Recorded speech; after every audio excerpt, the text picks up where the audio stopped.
యాక్చువల్‌గా ఏంటంటే ఈ వీడియో చేద్దాం అనుకున్నాను. బట్ ఖచ్చితంగా ఎందుకో చేయాలనైతే అనిపించింది. సో, మీరందరూ ఒక 5 నిమిషాలు ఈ వీడియోని ఓపికతో అయితే వాచ్ చేయండి. అండ్ 5 ఏళ్ల పరిపాలన కోసం ఈ యొక్క 5 నిమిషాలు వేస్ట్ అయితే పెద్ద పనేం కాదు. సో, మీరు ఖచ్చితంగా వీడియోని ఫస్ట్ నుంచి లాస్ట్ వరకు అయితే చూడండి. అండ్ మీకు ఒక డౌట్ రావచ్చు, అసలుకి నీకేం హక్కు ఉంది ఈ వీడియో చేయడానికని. ఎందుకంటే ఐయామ్ ద న్యూ ఓటర్. ఇప్పుడే నాకు ఓటు హక్కు అయితే వచ్చింది. సో, ఎవరైతే మీకు ఓటు హక్కు కొత్తగా వచ్చిందో వాళ్ళు ఖచ్చితంగా అయితే ఈ వీడియోని ఖచ్చితంగా వాచ్ చేయండి. అండ్ ఈ వీడియోలో పెద్ద పెద్ద ఎడిటింగ్‌లు అయితే ఏమి ఎక్స్‌పెక్ట్ చేయొద్దు. నేను చెప్పే వాటి మీదే మీరు ఫోకస్ చేయండి. డిస్‌ప్లే మీద అయితే కాదు. సో, ఏంటంటే ఫస్ట్ ఆఫ్ ఆల్ జగన్ గారికి మనకు చాలా క్లోజ్ రిలేషన్ ఉందని చెప్పాలి. అంటే ఆయన ఏదో నాకు బంధువులని కాదు. నేను ఎప్పుడైతే 10th క్లాస్ చదువుతున్నానో అప్పుడే ఆయన పరిపాలనలోకి రావడం జరిగింది. 2019-20 బ్యాచ్ నాది. సో, అప్పుడే జగన్ గారు అయితే పరిపాలనలోకి వచ్చారు. సో, అప్పటి నుంచి ఇప్పటి వరకు నేను ఇప్పుడు డిగ్రీ సెకండ్ ఇయర్. సో, ఈ 5 ఏళ్లలో నాకు అనిపించింది యాజ్ ఎ స్టూడెంట్‌గా అండ్ యాజ్ ఎ న్యూ ఓటర్‌గా నాకేమనిపించిందో నేను ఈ వీడియోలో అయితే మాట్లాడతాను. నేను ఏది కల్పించి చెప్పట్లేదు. ఈ 5 ఇయర్స్ స్పాన్‌లో జగన్ గారు యాజ్ ఎ స్టూడెంట్‌గా నాకు ఏం చేశారు, డెవలప్మెంట్ ఎలా ఉంది, జాబ్స్ ఎక్కడ ఉన్నాయి, ఇలా ప్రతి పాయింట్ అనేది నేను క్లియర్గా మాట్లాడతాను. ఇప్పుడు నేను యాజ్ ఎ స్టూడెంట్‌గా, యాజ్ ఎ న్యూ ఓటర్‌గా నేను ఈ పాయింట్స్ అన్నిటిని మాట్లాడతాను. సో, ఎవరైనా ఉంటే నా పాయింట్ ఆఫ్ వ్యూ నుంచే మీరు వాచ్ చేయండి ఈ వీడియోని. మనం ఎట్లాగో పెద్దోళ్ళకి వాళ్ళ ఒపీనియన్ మనం మార్చలేము. ఇప్పటికి కూడా మా ఊళ్ళోనే ఆయనకి డై హార్డ్ ఫ్యాన్స్ అయితే ఉన్నారు జగన్ గారికి. ఇంక వాళ్ళని ఇంక మారలేము. ఇంక వేస్ట్ ఇంక వాళ్ళు. యాజ్ ఎ యూత్‌గా ఇప్పుడు మనం న్యూ ఓటర్స్ కాబట్టి మన మీద కొంచెం బాధ్యత అయితే ఉంటుంది. సో, కొంచెం ఆలోచించండి ఓటు వేసేటప్పుడు. సో, ఇప్పుడు నేను ఈ వీడియోలో కొన్ని పాయింట్స్ అయితే మాట్లాడతాను. మీకు ఆ ఏ పాయింట్ కనెక్ట్ అయినా కానీ కొంచెం ఆలోచించితే ఓటైతే వేయండి. సో, ఫస్ట్ పాయింట్ 2019-20 జగన్ గారు వచ్చారు. అప్పుడు నేను 10th క్లాస్‌లో ఉన్నాను. జగన్ గారు మాకు చేసింది ఏంటంటే ఫస్ట్ మిడ్ డే మీల్స్ అన్నారు. నెక్స్ట్ నాడు నేడు. ఇప్పుడు నెక్స్ట్ కొంచెం హైయర్ స్టడీస్కి అయితే ఇంటర్ ఇంకా డిగ్రీ వాళ్ళకి వసతి దీవెన అండ్ జగనన్న విద్యా దీవెన ఇలాగా కొన్ని ప్రోగ్రామ్స్ అయితే ఉన్నాయి. అంటే పథకాలు అనమాట. యాజ్ ఎ స్టూడెంట్గా వెల్ఫేర్ అయ్యేటివి. వీటిలో ఏ ఒక్క పథకం కూడా కొత్తది ఆయన పెట్టలేదు. This is the fact. ఇవన్నీ ఏంటంటే బేసిక్ నీడ్స్ ఇవి ఒక స్టూడెంట్కి. ఇవి ఇప్పటి నుంచి కాదు, ఎప్పుడో ఈ యొక్క రాజకీయాలు స్టార్ట్ అయినప్పటి నుంచో ఉన్నాయి ఇవన్నీ. ఎందుకంటే ఇప్పుడు జగనన్న విద్యా దీవెన అన్నారు. అది ప్రీవియస్గా ఫీజు రియంబర్స్మెంట్గా ఉండింది కదా. ఇప్పుడు గవర్నమెంట్ అన్నారు. అది మిడ్ డే మీల్స్ ప్రోగ్రామ్ ఉండింది కదా ప్రీవియస్గా కూడా. ఇంక ఏం చేంజ్ ఉందో నాకైతే అర్థం కావట్లేదు. ఇది ఒకటి పాయింట్ అయితే మీరు గుర్తుపెట్టుకోండి. జగన్ గారు ఏవి కొత్తగా తేలేదు. జగన్ గారు తెచ్చిన ఒకే ఒక కొత్త పథకం ఏంటంటే అమ్మఒడి. ఒక స్టూడెంట్కి 15,000 రూపాయలు అనవసరం అని చెప్పాలి. ఎందుకంటే మీరు అనుకోవచ్చు జగన్ గారు ఏంటంటే చాలా తెలివిగా అయితే ఇవన్నీ పెట్టారు. అంటే ఈ స్కూల్కి సంబంధించింది, కాలేజ్కి సంబంధించిందే కాదు, టోటల్గా నేను వెల్ఫేర్ గురించి అయితే మాట్లాడుతున్నాను. ఈ యొక్క సంక్షేమ పథకాల గురించి. జగన్ గారు తెలివిగా ఈ యొక్క పథకాలు పెట్టారని చెప్పాలి. జనాలందరినీ ఈ యొక్క మనీ ట్రాప్లోకి అయితే దించేశారు. మీరు ఆలోచించండి. ప్రతి ఇంటికి ఒక సంక్షేమ పథకాలు ఇచ్చేసి డెవలప్మెంట్ గురించి ఆలోచించకుండా చేశారు. ఇప్పుడు నేను ఒక చిన్న లాజిక్ పాయింట్ చెప్తాను వినండి. ఇప్పుడు అమ్మఒడి ఒక 15,000 వేస్తున్నారు. అట్లాగే వీళ్ళు లేడీస్ ఉంటారు కదా, వాళ్ళకి 18,000 ఏదో పథకం కింద వేస్తారు. సో, ఈ డబ్బులు సంవత్సరానికి ఒకసారి ఇచ్చే బదులు మీరు అదే ఎంప్లాయ్మెంట్ ఇచ్చుంటే నెలకు ఒక 15,000-20,000 సంపాదిస్తారు కదా వాళ్ళ పిల్లలు. అప్పుడు నెలకి మీరు ఇచ్చే మీ సంవత్సరానికి మీరు ఇచ్చే ఒక 18,000 ఎక్కువ, నెలకు వచ్చే 20,000 ఎక్కువ. కొంచెం ఆలోచించండి. ఇప్పుడు సంవత్సరం అంతా మీరు చేసి సంవత్సరానికి ఒకసారి మీరు 18,000 ఇస్తున్నారు. అదే వాళ్ళ కుటుంబంలో ఎవరైనా ఒక పిల్లాడికి జాబ్ ఇప్పించుంటే వాళ్ళు ఇంకెంత బాగా బతుకుంటారు కొంచెం ఆలోచించండి. ఇప్పుడు సంవత్సరానికి మీరు 18,000 ఇస్తున్నారు. అదే ఒక జాబ్ పర్సన్కి యావరేజ్గా ఒక 20,000 ఇసుకున్నా కానీ సంవత్సరానికి 2,40,000 వస్తుంది కదా. 18,000 ఎక్కువ, 2,40,000 ఎక్కువ. ఈ ఒక్క పాయింట్ని మీరు యూత్ కానీ గుర్తుపెట్టుకుంటే చాలు. ఇంకా మీరు ఏం ఆలోచించుకోలేదు. ఈ ఒక్క పాయింట్ని గుర్తుపెట్టుకుంటే చాలు. ఇప్పుడు జగన్ గారు సంక్షేమ పథకాల గురించే చెప్తున్నారు కదా. ఈ ఎలక్షన్లో ఎక్కడైనా కానీ యూత్కి ఏం చేస్తారో చెప్పారా? చెప్పలేదు. యూత్కి ఎంప్లాయ్మెంట్ కల్పిస్తా అన్నారా? చెప్పలేదు. ఇంకేమన్నా అంటే విశాఖపట్నంలో 4 సీపోర్ట్లు, 5 సీపోర్ట్లు, 10 సీపోర్ట్లు అంట. ఇవి ఎక్కడున్నాయి? ఎక్కడ చూపిస్తున్నారు? ఏమన్నా అర్థమవుతుంది అసలుకి? ఇళ్ల స్థలాలు ఉన్నాయంటారు, అవి ఎక్కడ ఉన్నాయో చూపిరు. పట్టాలు అయితే ఇస్తారు, స్థలాలు ఎక్కడ ఉన్నాయో చూపిరు. అసలుకి ఇది ఏందో నాకైతే అర్థం కావట్లేదు. మనం ఎక్కడి నుంచో వచ్చి ఎక్కడికి వెళ్తాను. సో, ఇది 10th అయితే మాకు మిడ్ డే మీల్స్ అని చెప్పి నాడు నేడు వేస్తారు. నాడు నేడు కార్యక్రమం అయితే బాగానే జరిగింది. దాన్ని మటుకు ఒప్పుకోవాలి మనం. అండ్ ఇంకోటి, మనం ఎప్పుడైతే ఇంటర్కి వెళ్తామో ఇంటర్లో కూడా సేమ్ కొత్త పథకాలు అయితే ఏం లేవు. ఈ అమ్మఒడే పడేది. సో, అది కూడా మా తమ్ముడు కాబట్టి ఆ అబ్బాయికి అయితే పడిపోయేది. నెక్స్ట్ డిగ్రీకి వచ్చిన తర్వాత ఫీజు రియంబర్స్మెంట్ అన్నారు. అదే విద్యా దీవెన, వసతి దీవెన. ఇప్పటికీ చెప్తాను వినండి. ఇప్పుడు నేను degree second year 4th semester కూడా అయిపోయింది. ఎగ్జామ్ కూడా అయిపోయింది. విద్యా దీవెన ఫస్ట్ ఇయర్ వరకు పడ్డది. ఫస్ట్ మాకు యాక్చువల్గా విద్యా దీవెన ఏంటంటే నాకు 9,000 అయితే పడుతున్నాయి. మా కాలేజ్ 15,000 అయితే ఆయన వేసేదాన్ని 9,000 వేస్తున్నారు. అయితే ఫస్ట్ సెమిస్టర్కి ఒక 3,000 అట్లాగా 3 విడతలుగా పడ్డాయి. ఇక్కడ లాస్ట్ విడత ఏదైతే ఉందో ఆ యొక్క 3,000 నేను సెకండ్ ఇయర్ థర్డ్ సెమిస్టర్ రాసేటప్పుడైతే ఫస్ట్ ఇయర్ డబ్బులు పడ్డాయి. సెకండ్ ఇయర్కి ఇప్పుడు రూపాయి పడలేదు, వస్తుందేమో అసలు పడలేదు. ఇప్పుడు మేము ఫీజులు ఏం కట్టాలి కాలేజ్ వాళ్ళకి చెప్పండి? ఇప్పుడు మేము ఫీజులు ఏం కట్టాలి కాలేజ్ వాళ్ళకి?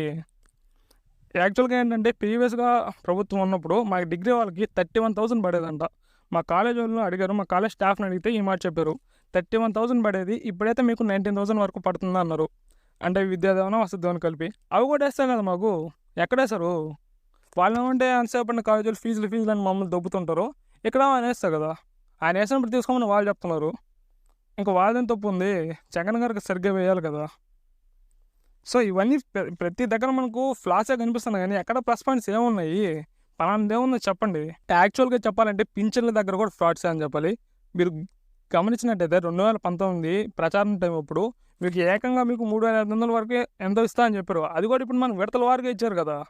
సో అదేమి రాజకీయం చెప్పండి మీరే. ఇప్పుడు వాలంటీర్లు ఇన్వాల్వ్ అవ్వద్దని చెప్పారు, మన ఎలక్షన్ కమిషనే వాలంటీర్ని ఇన్వాల్వ్ అవ్వద్దు ఈ విషయాల్లో అని చెప్పారు. సో వాళ్ళు ఏమైనా ఇన్వాల్వ్ అవ్వకుండా ఉన్నారా? ప్రతి దగ్గర ఈ యొక్క డబ్బులు పంచడాలు కానివ్వండి అవన్నీ చేస్తూనే ఉన్నారు కదా వాలంటీర్లు. పవన్ కళ్యాణ్ గారు చెప్పినట్టు ఈ వాలంటీర్లు వాళ్ళకి సర్వెంట్స్ లాగా పనిచేస్తున్నారైతే అనిపిస్తుంది నాకు ఎందుకో. వాలంటీర్ వ్యవస్థ అనేది ఒక పాయింట్ వరకు మేలే, కానీ చాలా వరకు కూడా వాళ్ళు చాలా స్కామ్ టైప్లో చేస్తున్నారు. జగన్ గారికి పర్సనల్ అసిస్టెంట్ లాగా అనుకోవచ్చు మన ఈ వాలంటీర్ని.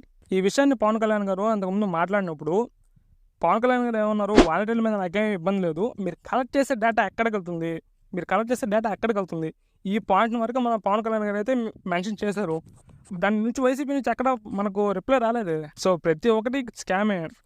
మన జగన్ గారు ఏమన్నారు, మన టీవీని అంత ఇంటర్వ్యూ చేశారు కదా, అప్పుడు కూడా అవతల ఎవరైతే ఉన్నారో రిపోర్టర్ అడిగిన ప్రశ్నలకి వంకర సమాధానాలు చెప్తున్నారు. స్ట్రైట్ ఫార్వర్డ్గా ఒక ఆన్సర్ లేదు, అస్సలు లేదు. అండ్ నా జఫర్ గారు ఉన్నారు కదా, ఇట్లా మీ జఫర్ ఛానల్ తెలుసు కదా, ఆయన రిపోర్టరు. ఆయనతో నాదెళ్ల మనోహర్ గారు ఇంటర్వ్యూ చేశారు. మనకు ఇది ఒకటి కరప్షన్ నెంబర్ ఇచ్చారు కదా మనకు, కరప్షన్ టోల్ ఫ్రీ నెంబరు. ఆ నెంబర్కి ఇప్పటికి 8 లక్షల కంప్లైంట్స్ వచ్చాయంట. 8 లక్షల కంప్లైంట్స్లో 4 లక్షల పైగానే మన ఆఫీసర్స్ మీద ఉన్నాయి.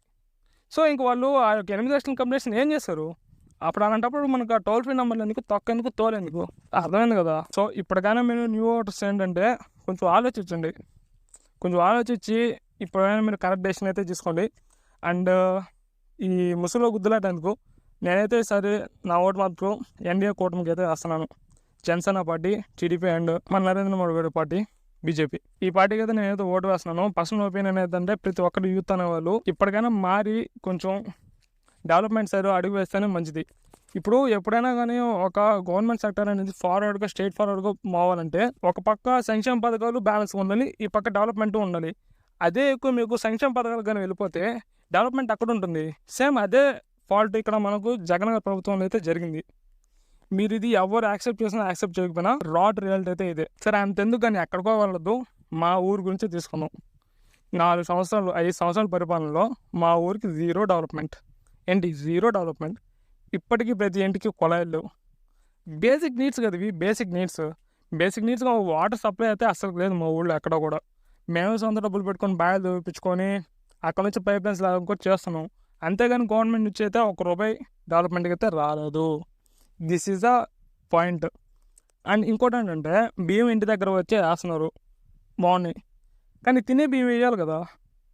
ఇప్పటికీ ఆ బియ్యం వస్తుంటే అసలుకి వాళ్ళని చెప్పుతో కొట్టాలి, ఇంకేందో కొట్టాలో అర్థం కావట్లే. అంత దరిద్రంగా అయితే ఉన్నాయి ఆ రైస్ క్వాలిటీ అనేది. చాలా వరస్ట్ రైస్, అసలుకి తినేదానికి వీలు లేకుండా అయితే ఉన్నాయి, అంత వరస్ట్గా ఉన్నాయి అనమాట క్వాలిటీ పరంగా. సో ఈ ఫ్యాక్టర్స్ అన్నింటినీ మీరు అర్థం చేసుకోండి. నేను ఏ పాయింట్స్ మీకు కల్పించి చెప్పట్లేదు, అన్ని ప్రాక్టికల్ పాయింట్స్తో మాట్లాడాను నేను. ఏ పాయింట్ కూడా మీకు ఏదో ఊహించి చెప్పాలని అయితే కాదు. అండ్ మీరు చాలామంది కింద కామెంట్ చేయొచ్చు మళ్ళీ వచ్చి, అంటే నీకు ఒకటిగా పడలేదేమో ఈ యొక్క ఫీజు రియంబర్స్మెంట్ అని. మీరు అడగండి, బీటెక్ వాళ్ళని అడగండి, డిగ్రీ మీ స్టూడెంట్ మీ చుట్టుపక్కల ఉంటారు కదా, వాళ్ళందరినీ క్వశ్చన్ చేయండి, మీకు పడ్డాయా అని జబ్బులు వాళ్ళే చెప్తారు కదా మీకేంటో. సో అలా ఉంటుంది అనమాట.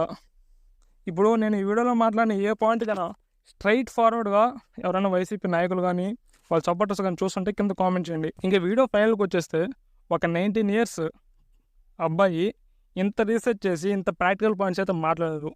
నాకంటే ఎంతో మేధావులు ఉన్నారు వైసీపీలో ఉండొచ్చు, వాళ్ళు నేను ఆలోచించినంత కామన్ సెన్స్ లేదా వాళ్ళకి? చిన్న డెవలప్మెంట్స్ కదా, నేనేమి పెద్ద ఐటీ కంపెనీలు వాళ్ళని తామని చెప్పలే కదా నేను కూడా. ఎట్లాగో మీరు తయారు. ఇప్పుడు మన జాబ్స్‌కి వెళ్ళాలన్నా గానీ హైదరాబాద్‌కో, చెన్నైకో వెళ్తున్నాం గానీ ఏపీలో సాఫ్ట్‌వేర్ కంపెనీస్ ఎక్కడున్నాయి? అవి ఎట్లాగో వైసీపీ వాళ్ళు తేలేరు. నేను చెప్పేది బేసిక్ డెవలప్‌మెంటే కదా! రోడ్సు, డ్రింకింగ్ వాటర్, ఫుడ్డు ఇవే కదా నేను చెప్పేది. ఎలక్ట్రిసిటీ వీటి గురించే కదా నేను మాట్లాడేది. అండ్ ప్రైజెస్ ఎంత ఎక్కువైపోయాయి. ఎంతసేపంటే పథకాలు అంటున్నారు గానీ పెట్రోల్ రేట్లు తగ్గిస్తా అన్నారు. పెట్రోల్ ఎక్కడ తగ్గించారు? చెప్పండి. పెట్రోల్ రేట్లు మిగతా రాష్ట్రాలతో పోల్చుకుంటే మన దాంట్లోనే ఎక్కువుంది.